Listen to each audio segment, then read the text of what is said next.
चलिए, तो अब समझने वाली बात ये है कि किस तरफ मार्केट का मूवमेंट होगा अगले 1.5 घंटे के लिए सर, कहाँ दिखेगी क्लोजिंग। तो सर सबसे पहले तो बहुत छोटे दायरे का है कारोबार, समझ ही नहीं आ रहा कि मूड किस करवट बैठेगा, तो कहाँ जाएगा निफ्टी? निफ्टी कहाँ जाएगा, कहीं नहीं जाएगा, यही है। नहीं, लेकिन सवाल बहुत जायज है, क्योंकि जब एकदम छोटी सी रेंज में ट्रेड करें तो फिर नेक्स्ट आपका सवाल ये होता है कि ऊपर जाएंगे या नीचे। करेक्ट। लेकिन इसके लिए क्या होता है कि थोड़ा इतिहास को देख लेते हैं। कई बार इतिहास अपने आप को दोहराए ना दोहराए, लेकिन इतिहास आपको काफी कुछ संकेत भविष्य के लिए देता है जी। तो पिछले 5-7 दिनों के मूड के में जाते हैं, वो पिछले 5-7 दिनों का ट्रेंड ऐसा रहा है यहाँ, एक दिन मजबूती, एक दिन कमजोरी, एक दिन मजबूती, एक दिन कमजोरी, है ना। और अगर कमजोरी नहीं हो तो आराम, जो आपको परसों दिखा था, कल फिर से तेजी, उसके एक दिन पहले बड़ी कमजोरी हुई। सो कुल मिला के आज का दिन आराम का होना था, सुबह अपना अंदाजा था, कोई बड़ी बात नहीं। कल के बड़े उछाल के बाद आज, क्योंकि कल शॉर्ट कवरिंग का सहारा मिला, आज आपको फ्रेश खरीदारी चाहिए, इसलिए हो सकता है हम आराम करें। वो आराम बहुत अच्छा है। आपको अगर बड़ी दौड़ लगानी है तो बीच बीच में ब्रेक ले लें तो बहुत अच्छा है। तो ट्रेंड के मुताबिक आज बाजार में आराम है। और सेम ट्रेंड एफआईएस का भी आप देखिए, एक दिन बड़ी खरीदारी करेंगे, दूसरे दिन थोड़ा रुकेंगे, एक आध दिन बाद फिर से वापस बड़ी खरीदारी करेंगे। वही ट्रेंड आज भी दिख रहा है। करेक्ट। आज चुनिंदा खरीदारी है। अब रहा सवाल बाजार के मूड माहौल का, तो कहाँ अभी भी कोई ऐसा लार्ज कैप में कोई कमजोरी के संग 25,000 की निफ्टी में 50 पॉइंट कम होना कौन सी बड़ी बात होगी। Correct, nothing. सेंसेक्स 150-200 पॉइंट घटना कोई बहुत बड़ी बात है नहीं। बैंक निफ्टी तो ये लो जी हरे निशान में भी आ रहा है, ठीक है। तो इसलिए दिग्गजों में भी अभी तक कोई ऐसी कमजोरी का संकेत नहीं, एक ऐसा अभी तक एक भी लेवल ऐसा नहीं तोड़ा जिससे ये कहें कि लार्ज कैप थोड़े वीक हो रहे हैं।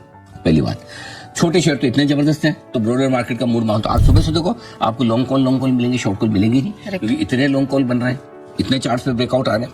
ऐसे में अपने को क्या करना है, बाय ऑन डिप्स खरीदारी करनी है। गिरावट में वही स्ट्रेटजी के साथ अपने आगे बढ़ेंगे, ठीक है। कहाँ करनी है, निफ्टी में 24,850, 24,950 जो आज का लो है, ये बढ़िया सपोर्ट जोन है। इस सपोर्ट जोन में आराम से 2 टुकड़े में खरीदारी चाहिए।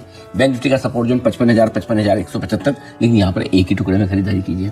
ऊपर कितना जा सकते हैं, 24,100 के ऊपर, माफ कीजिएगा 25,100 के ऊपर फ्रेश मजबूती बनेगी, क्योंकि कल का हाई और आज का हाई लगभग बराबर है। कल आपने 25,065 के आसपास का हाई देखा था, आज 25,070 के आसपास का हाई देखा है, as good as same, right.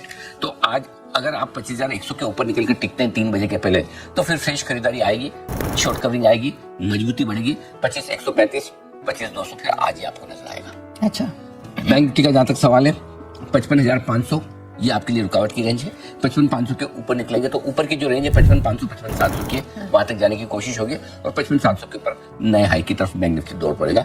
ये आपके लिए, तो आपका जो सवाल है कि किस तरफ जाएगा, तो ये रेंज है।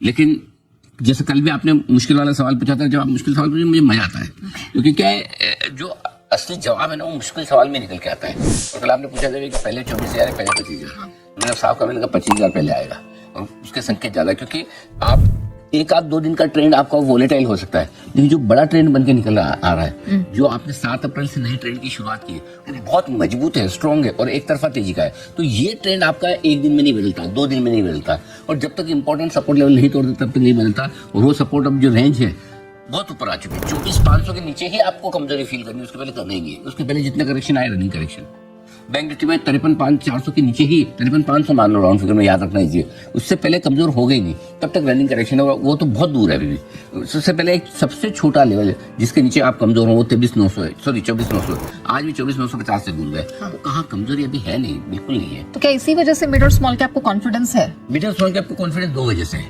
एक तो ये बिल्कुल जो वजह कि आपने कहा कि भाई लार्ज कैप चल रहे हैं, बढ़िया तेजी है, तो हमेशा क्या होता है, जब भी भारी भयंकर मंदी थी, 22,000, 22,500, तब आप किसी को भी पूछो, एक फंड में जब बता जो बोलता कि मैं मिड कैप लूंगा, स्मॉल कैप लूंगा, सब क्या लार्ज कैप लेंगे, लार्ज कैप लेंगे, वो होता भी, क्योंकि जब मार्केट घटता है वापस बढ़ना शुरू करता है, सबसे पहले आपको बड़े शेयर खरीदते हैं, क्योंकि उस वक्त उनमें रिस्क कम होती है ना, बढ़े भले कम, लेकिन जब बड़े शेयर एक लेवल तक चलकर आ जाते हैं और उस समय आप छोटे शेयरों को नेग्लेक्ट करते हैं, नहीं अभी इनको नहीं लेंगे, बाद में लेंगे। अब वो बात क्या है, ये तो है वो बात जब लेना था, तो अब आ रही है। एक तो वो रीजन है। दूसरा क्या है, अगर कभी कभार अभी बीच में 2 दिन आपने देखा एफआईएस बड़े बड़े बेच गए, अब आपको ये तो नहीं पता ना कौन सा एफआईएस कब बेचेगा।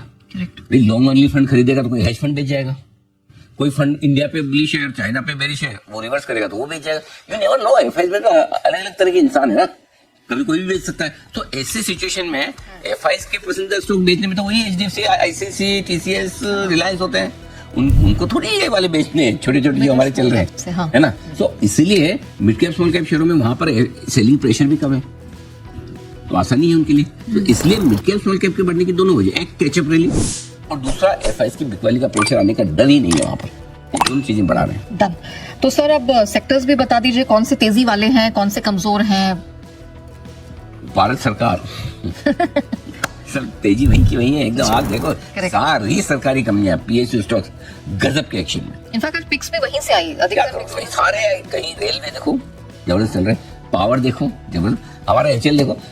याद रखना, बता रहा हूँ मैं, फिर बार बार नहीं बोला था, 10,000 ना हो जाए तो नाम बदल देगा। इनफैक्ट सर आपने एचएल का जिक्र किया तो मैं बता देती हूँ, रिकमेंडेशन आप ही की तरफ से आई थी। इस बार का सेशन जैसे अनिल जी ने कहा, स्मॉल कैप, मिड कैप और ब्रॉडर मार्केट्स में गजब की गर्मी थी और ये हफ्ता वाकई में स्मॉल कैप के नाम था और मिड कैप के नाम था। मिड कैप बैंक निफ्टी और निफ्टी ये तो फिर भी बहुत बढ़िया चल रहे थे। अब स्मॉल कैप जो है अपने इंपॉर्टेंट लेवल्स, जो कि मैं इस हफ्ते में काफी बार जिक्र कर चुका हूं चैनल में, जब भी मैं शो पे रहा हूं, 17,000 के ऊपर डिसाइसिवली बंद हुआ है मार्केट और आज तो एक्स्ट्राऑर्डिनरी तेजी थी 320 पॉइंट की, यानी कि 17,000 का जो लेवल था 200 डेमा के ऊपर 2 दिन से बढ़िया से बंद हो गए। तो और मजबूती ब्रॉडर मार्केट्स में दिख रही है। बैंक निफ्टी पहले से ही अगुवाई कर रहा था तेजी की, तो थोड़ा थकान और कंसोलिडेशन दिखा रहा है। निफ्टी यस काफी अच्छी खासी तेजी है और अनिल जी ने बहुत सही कहा, 25,000 के लेवल पे 26,000 की फीलिंग आ रही है। वो फील लाइक होता है ना जैसे गर्मी का टेम्परेचर है वैसा। बट एनीवेज एफआईआईज डीआईआईज की खूब बढ़िया खरीदारी आज, हालांकि भारतीय एयरटेल का भी फैक्टर रहेगा। बट एनीवेज काफी कई बार एक आध दिन वो लोग बीच में सेलिंग भी की है, तो थोड़ा ब्रॉडर जो निफ्टी है वहां पे इंपैक्ट पड़ता है उनकी बाइंग सेलिंग से। बट ओवरऑल मुझे लगता है कि स्मॉल कैप्स में बने रहना चाहिए। जो 6, 7, 8 महीने से एकदम सुस्त हो रखे थे, अब वो सारे स्टॉक्स चलने लगे हैं। हमारे जो भी रडार पे स्टॉक्स है, जेम्स के स्टॉक हैं या एसपीएल मिड कैप में या इस सेगमेंट में जो भी स्टॉक्स देते हैं, कईयों के काफी टारगेट्स अचीव हुए इस हफ्ते में। सो मेरे में भी पूरा जोश भरा हुआ है, क्योंकि स्मॉल कैप मिड कैप चलता है तो ही जोश आता है और ब्रॉडर मार्केट जब चलते हैं तो रिटेल पब्लिक को बहुत बढ़िया लगता है। तो फिंगर्स क्रॉस्ड, आई थिंक अगला हफ्ता भी ऐसा ही रहेगा, क्योंकि क्वार्टरली रिजल्ट्स बहुत बढ़िया और जो इतने सारे पॉजिटिव मैक्रोस थे उनका जो पॉजिटिव इंपैक्ट था वो कहीं ना कहीं दबा हुआ था, जैसे कि 12 लाख वाला इनकम टैक्स वाला फैक्टर, फिर आपके क्रूड नीचे आना, हमारा रूपी स्ट्रांग होना, इन्फ्लेशन WPI नीचे आना, बहुत सारी पॉजिटिव मैक्रोज है। क्वार्टरली रिजल्ट्स तो एक्स्ट्राऑर्डिनरी कई कंपनीज के आए हैं और बहुत बड़ी लिस्ट है इनफैक्ट अच्छे रिजल्ट्स की इस बार। तो भले ही निफ्टी सुस्त हो, but small cap mid cap में फुल एक्शन है, तो मार्केट्स को लाइटली नहीं लेना चाहिए। और जहां पे भी अच्छे रिजल्ट्स आए हो और बहुत ज्यादा चला हुआ नहीं हो सकता है कि कई स्टॉक्स ऐसे भी अभी भी इस मार्केट में जहां पे अभी भी तेजी बाकी है और डाउनसाइड रिस्क नहीं है, तो मुझे लगता है कि वैसे ही कुछ स्टॉक्स हम लाएंगे और वैसे ही कोशिश कर रहे हैं। तो मुझे लगता है कि आने वाले दिनों में भी ऐसा ही तेजी बनेगी। और आज जरूर से वीकेंड था तो थोड़ा सा नर्वस रहते हैं वीकेंड पे, क्योंकि इतनी तेजी के बाद थोड़ा सा पचाने के लिए चाहिए। और कल की जो शॉर्ट कवरिंग की तेजी थी उसके बाद आज सुस्त होना थोड़ा सा जरूरी था मार्केट्स के। एब्सोल्युटली सर, तो आप कह रहे हैं कि उन स्टॉक्स पर नज़र रखनी होगी जहां अभी तेज़ी बाकी है, और स्मॉल मिड तो ऐसा लग रहा है कि अभी आप अपने रडार पर रखेंगे कुछ टाइम के लिए। इसी मूड माहौल में आप एक पोजिशनल पिक दे दीजिए सर। बिल्कुल, पोजिशनल पिक के तौर पे मैं देखिए एक ऐसा सेक्टर है, टैरिफ प्रूफ बोल लीजिए या रिसेशन प्रूफ सेक्टर है, हॉस्पिटल्स, जो कि बहुत ही बढ़िया परफॉर्म कर रहा था पिछले खराब महीनों में भी। तो वैसी एक मेरे जेम स्टॉक है यथार्थ hospital and trauma care services limited, जो कि 510 पे बंद हुआ, 560 580 का टारगेट और 490 का स्टॉप लॉस लगाए। तो पोजिशनल पिक के तौर पे यथार्थ के टारगेट के लिए आप यथार्थ में निवेश की आपके लिए सलाह है, ये है पोजिशनल। एक लॉन्ग टर्म भी दे दीजिए सर। बिल्कुल, टिमकेन इंडिया, और ये स्टॉक देते ही मुझे कुणाल जी की याद आ रही है, और बहुत ही बढ़िया स्टॉक। इनफैक्ट एक मतलब टाटा टिमकेन के नाम से स्टार्ट हुई थी कंपनी, और इसका आईपीओ जब आया था 1987 में ने काम स्टार्ट किया और आईपीओ 90s 94 या 93 में आया था, एग्जैक्टली मुझे ध्यान नहीं है। बट जो मुझे याद है कि लाइन मतलब किलोमीटर्स की लाइन लगी थी इसके आईपीओ में, और तब ये ऑनलाइन सिस्टम और इतना इजीली आईपीओ नहीं लगता था, लोग बैंक्स के बाहर लाइन लगा के खड़े थे। तो उस समय पे जो इस कंपनी का मतलब रेस्पॉन्स था, फिर कंपनी का नाम चेंज हुआ, टाटा स्टील से टिमकेन ने स्टेक ले ली थी 40% स्टेक, और उसके बाद कंपनी का नाम चेंज हुआ जो कि टिमकेन इंडिया लिमिटेड है, जो आज आप देख रहे हैं 1999 में हुआ ये। और बहुत बढ़िया कंपनी, इनफैक्ट बहुत ही बेहतरीन ग्रुप है, ग्लोबल ग्रुप है, एमएनसी कंपनी है, सो कंपनी करती क्या है, एंटी फ्रिक्शन बेयरिंग्स बनाती है, कंपोनेंट्स, एक्सेसरीज और मैकेनिकल पावर ट्रांसमिशन प्रोडक्ट्स अलग अलग सेक्टर्स के लिए, और बहुत बढ़िया इनकी क्लाइंटेल लिस्ट है। और इनफैक्ट कंपनी का डोमेस्टिक मार्केट्स में बहुत अच्छा प्रेजेंस है, काफी अच्छा मार्केट शेयर भी है। और मुझे जो सबसे बढ़िया बात ये लगती है कि aerospace, mining, rail roads, construction, automotive sector, energy, wind, ये सारे हॉट सेक्टर्स हैं जिनको ये कंपनी कैटर करती है।